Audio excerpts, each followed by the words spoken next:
Harry, and in this video I'll be breaking down how to actually start a business in 5 simple steps. So step 1, obviously having an idea. Most people actually think they need to have a completely new idea that no one has ever actually come up with before, but this is actually a bit of a misconception and in my opinion actually wrong. My first successful business was a recruitment agency. So I think there's more than 30,000 different recruitment agencies based here just in the UK alone. This is basically, it's not a wonderful new idea that actually I came up with alongside my co-founder. This is just a simple solution to a problem that loads of different businesses actually have, of which is hiring the right people. So services businesses are a lot easier to get going.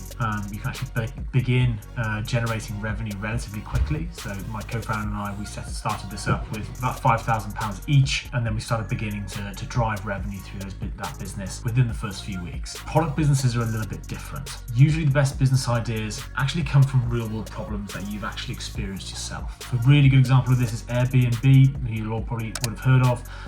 Started in 2007, so 2 guys called Brian Chesky and Joe Gabir, who were basically roommates in San Francisco. They were also kind of at the time struggling to pay rent, and there was also then a large design conference actually ongoing at the time in San Fran, of which they realized that all of the hotels were completely fully booked. So they basically had this silly little idea that they thought at the time, why not turn our living room actually into a mini bed and breakfast. So they didn't actually have any beds, so they just went out and bought a load of air beds, and that's actually where the name has actually stemmed from, so Airbnb. There's also a further step-by-step process as well, where we kind of run through the brainstorming of ideas, kind of researching the market, identifying the problems that you're solving, developing a unique value proposition, and also refining your idea, but we'll also then touch on that in a further video as well. So moving on to step 2, we've got build your minimum viable product, or MVP. Now, what is an MVP? An MVP is basically a simplified product, or the simplest version of your product that you can actually start taking to customers or potential customers and start to get some feedback on it. So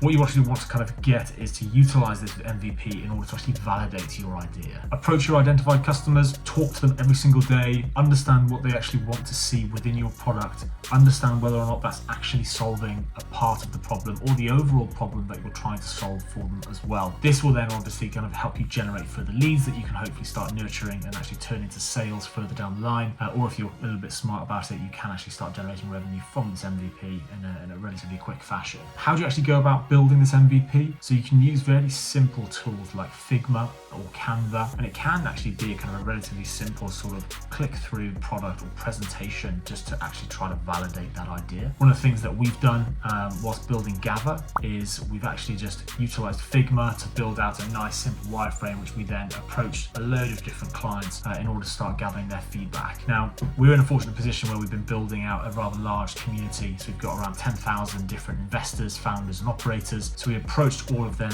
We actually asked them, does this actually solve a problem for you? Do you find it harder to actually find service providers? Once we actually kind of validated that idea, we then actually started asking them who they use. So once we actually understood who they use, we actually asked them to do some introductions for us. This was a really, really nice way for us to start building up that funnel of service providers, of which we could then actually start talking to, understanding whether or not they wanted to be showcased on a marketplace such as this. And we actually started selling just off of that MVP or just off of that Figma that we had built. We got deposits paid up front, and we basically utilized all of that cash to then put straight into the product to actually build and develop it. There's other ways that you can actually start validating and building up this minimum viable product as well. So you don't necessarily have to actually build a Figma or build a wireframe.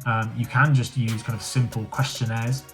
So going onto something like Google Forms, creating a simple questionnaire, sending that out to people, validating that idea, and then actually taking that feedback and then incorporating into how you're actually going to start building your MVP. Step 3, we're going to look at finding product market fit. Now, finding product market fit is not a really simple, straightforward path. This is something that can take 6 months to 6 years and beyond. It's something that never necessarily stops. Now, this can be an extremely long process trying to find product market fit. In fact, most businesses never actually make it and they end up dying. They're unable to actually pivot and adjust their product in order to actually fit the market. So what is product market fit? Product market fit is basically you adjusting your product to actually fit within that market need.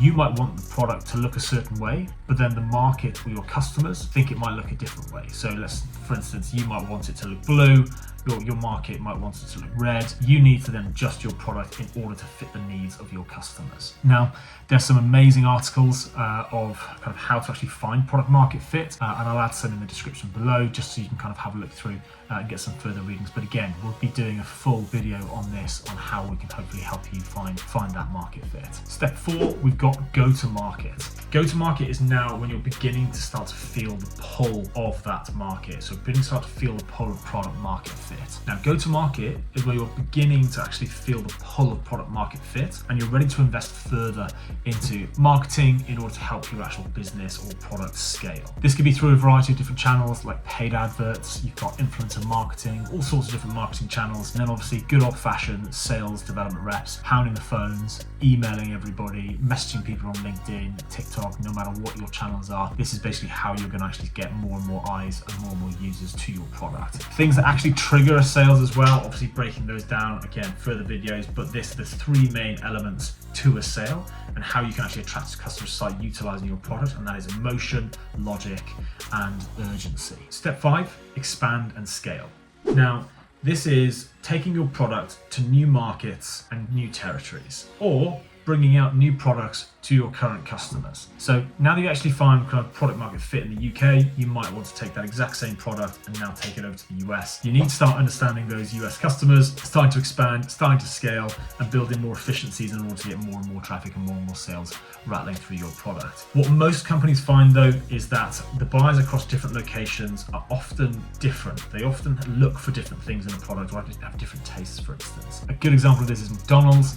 And McDonald's in the US is going to have a very different menu than a McDonald's based in Japan. So you need to understand these like slight differences as well, because they're going to have different tastes, they're going to want different food, different cultures, all sorts of different aspects come into this play, so you really need to make sure you're actually understanding that. Okay, that's the wrap up for this. 5 simple steps to actually start building out your business. Follow for more, there'll be a lot more videos of this sort of content coming through.